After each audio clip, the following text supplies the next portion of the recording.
मसीह यीशु के बबरकत खूबसूरत और फतेहमंद नाम में जो सब नामों से आला नाम है, आप सब देखने वालों और सुनने वालों की सलामती चाहता हूं। मैं हूं आपका होस्ट पास्टर रोकस बरकत, गॉस्पेल चैनल यूएई से बाइबल की बातें प्रोग्राम का एक नया सेशन लेकर आपकी खिदमत में हाजिर हुआ हूं। ईमान कामल है कि आप सब लोग खुदा के फजल से सलामती के साथ हैं और खुदा का जिंदा और पाक कलाम खुशी के साथ सुनने के लिए तैयार हैं। तो मेरे अजीजों, आज का हमारा नया टॉपिक, आज का हमारा नया मजमून, अज़दवाजी जिंदगी को खुशगवार बनाएं कलाम मुकद्दस की रहनुमाई में। मेरे अजीजों, आज के जदीद मुआशरे में जब हम अज़दवाज के बंधन पर गौर करते हैं तो हमें मुख्तलिफ ख़ानदानों में मुख्तलिफ किस्म की परेशानियाँ, मुख्तलिफ किस्म के लड़ाइयाँ, झगड़े और मुश्किलें देखने को मिलती हैं। अज़दवाज का बंधन नया हो या फिर काफ़ी अरसा गुजर चुका हो, घरानों में खुशगवार जिंदगी हमें नज़र नहीं आती। लेकिन मेरे अज़ीज़ों, हम अपने अज़दवाज के बंधन में अज़दवाजी जिंदगी को खुशगवार बना सकते हैं अगर बीवी और शोहर खुदा के कलाम की रहनुमाई में चलना शुरू कर दें। सो मेरे अज़ीज़ों, आए कलाम मुकद्दस की तलावत करें। मुकद्दस मत्ती रसूल की मार्फत लिखी गई अंजील मुकद्दस और उसका 19 बाब और उसकी आयत मुबारक 4, जहां पे कुछ इस तरह लिखा हुआ है। यीशु अल मसीह ने जवाब में कहा, क्या तुमने नहीं पढ़ा कि जिसने उन्हें बनाया उसने इब्तदा ही से उन्हें मर्द और औरत बनाकर कहा। कलाम मुकद्दस का पढ़ा सुना जाना हम सब के लिए बाइस से बरकत हो। मेरे अजीजों, सबसे पहले आपको इस बात को अपने ज़हन नशीन करना है कि आपके शादी का बंधन खुदा की मर्जी से बंधा है।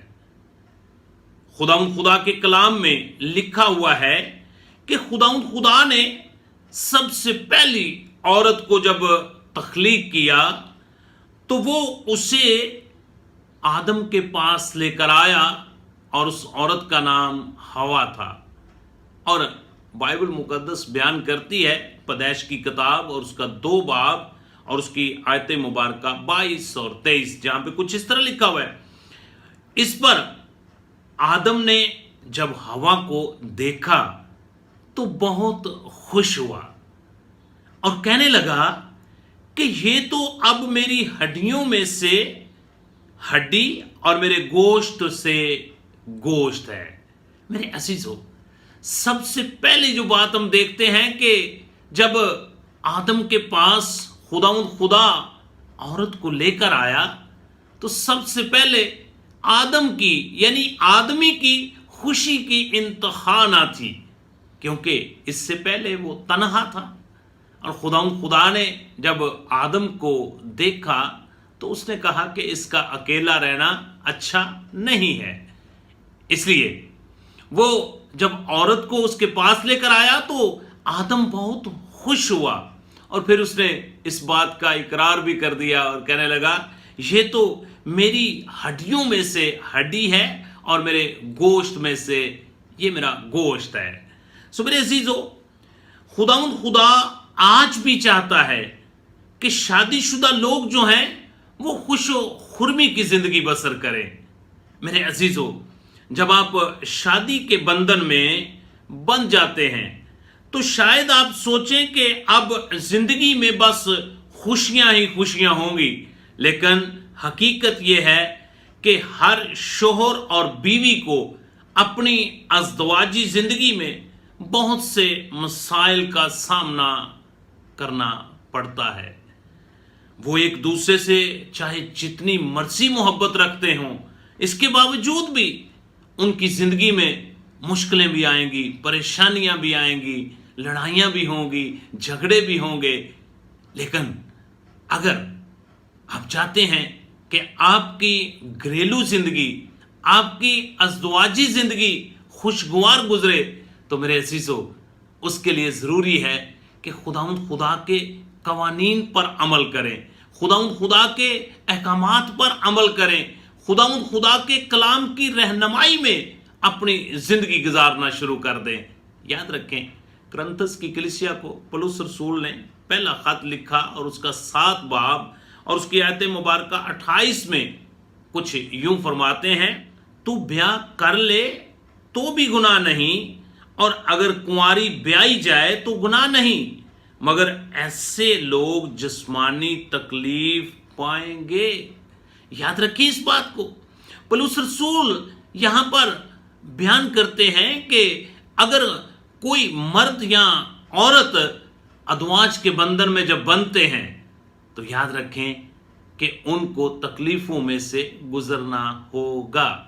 मेरे अजीजों, कलाम मुकद्दस में दिए गए असूल जो हैं, खुदा के अहकामात जो हैं, खुदा के कवानीन जो हैं, अगर हम उनको शोहर और बीवी होते हुए अपनी जिंदगी में अपना लें तो हम बहुत सारी चीजों के ऊपर काबू पा सकते हैं और फिर अपनी इस अज़दवाजी जिंदगी को खुशगवार भी बना सकते हैं।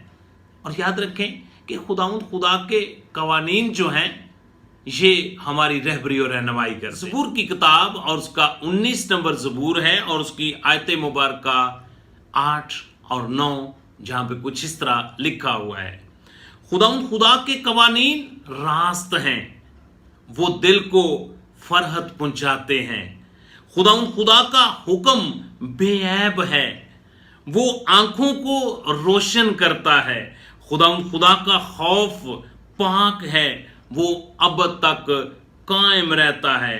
खुदा के अहकाम बरहक और बिल्कुल रास्त हैं, वो सोने से बल्कि बहुत से कुंदन से ज्यादा पसंदीदा हैं, वो शहद के बल्कि छत्ते के टपकों से भी ज्यादा शीरी हैं।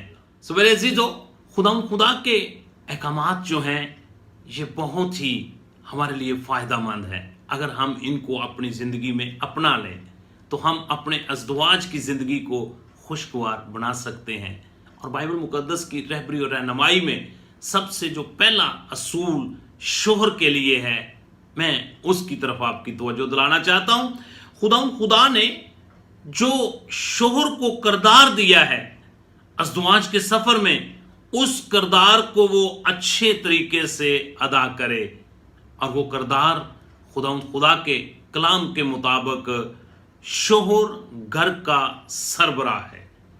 जब हम इफिसस की कलीसिया को पौलुस रसूल का खत और उसका 5 बाब और उसकी आयत मुबारक 23 का मुताला करते हैं तो वहां पे लिखा हुआ है, क्योंकि शोहर बीवी का सर है जैसे कि मसीह कलीसिया का सर है, और वो खुद बदन का बचाने वाला है।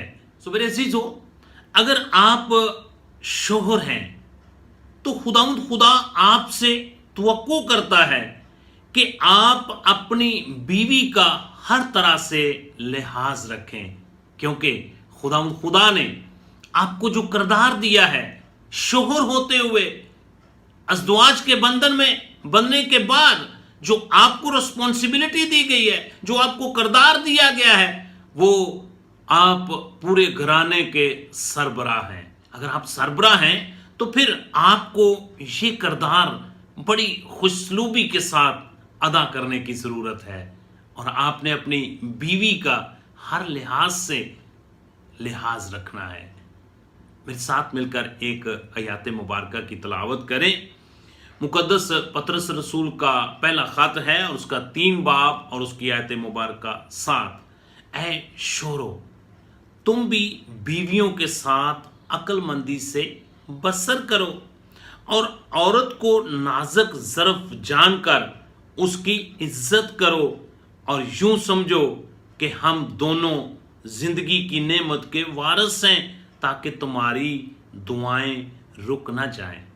सो मेरे अजीजों, अगर खुदा ने आपका एक नया खानदान नामजद कर दिया है तो इस बात को अंडरस्टैंड करें कि आपको जरूरत है कि आप खुदा के कलाम की रहनुमाई में इस खानदान की रहबरी और रहनुमाई करें, ताकि आप अज़दवाज के इस सफर में खुशगवार जिंदगी गुजार सकें।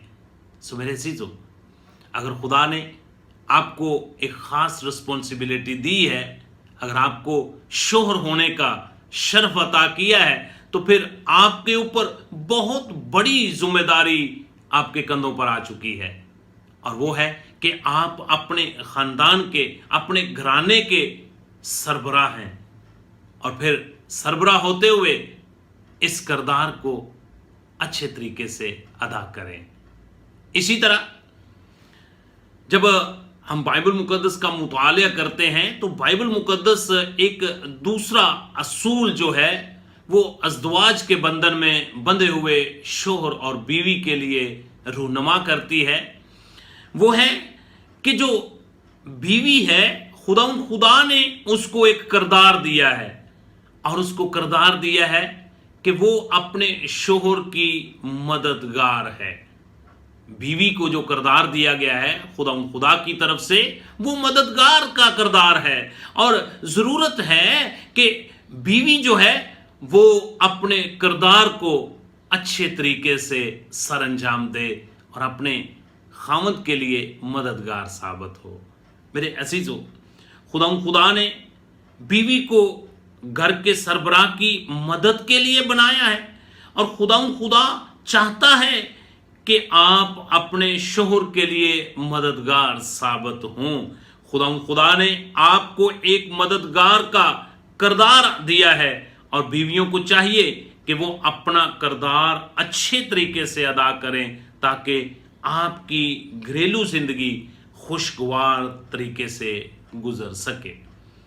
پیدائش کی کتاب اور اس کا 2 باب اور اس کی آیت مبارکہ 18، جہاں پہ کچھ اس طرح لکھا ہوا ہے، اور خدا نے کہا کہ آدم کا اکیلا رہنا اچھا نہیں، میں اس کے لیے ایک مددگار اس کی مانند بناؤں گا۔ میرے عزیزو، اگر آپ ازدواج کے بندھن میں بن چکے ہیں، آپ کا خدا نے ایک نیا خاندان نامزد کر دیا ہے، تو پھر شوہر اور بیوی ہوتے ہوئے شوہر کو جو کردار دیا گیا ہے اس کو ضرورت ہے کہ وہ اپنے کردار کو اچھے طریقے سے ادا کرے، اور کلام مقدس کی رہبری اور رہنمائی میں دونوں میاں بیوی اپنا اپنا کردار ادا کریں۔ اور میرے عزیزو، خدا چاہتا ہے کہ آپ اپنے مددگار کے ساتھ عزت اور محبت سے پیش آئیں، اور اس کے ساتھ ساتھ آپ کو اپنی بیوی سے اس قدر محبت رکھنی چاہیے کہ آپ اپنے فائدے سے زیادہ اس کے فائدے کے بارے میں سوچیں۔ سو میرے عزیزو، میں آپ کی حوصلہ افزائی کرنا چاہتا ہوں۔ آپ کا ازدواج کا بندھن بندھے ہوئے چاہے جتنا مرضی عرصہ ہو چکا ہے، میں آپ کو انکریج کرنا چاہتا ہوں، میں آج آپ کو دعوت دینا چاہتا ہوں۔ اس سے پہلے اگر آپ کی زندگی، آپ کی لائف جو ہے خدا کے کلام کی رہنمائی میں نہیں ہے، تو آج ہی یسوع مسیح کو اپنا شخصی نجات دہندہ قبول کر لیں، اور اپنی پرانی انسانیت کو اس کے کاموں سمیت اتار دیں، اور کلام مقدس کے قوانین کے مطابق خدا کے کلام کی رہبری اور رہنمائی میں اپنے اس ازدواج کے زندگی کو بسر کریں، تاکہ آپ کے ازدواج کی زندگی جو ہے وہ خوشگواری کے ساتھ گزر سکے۔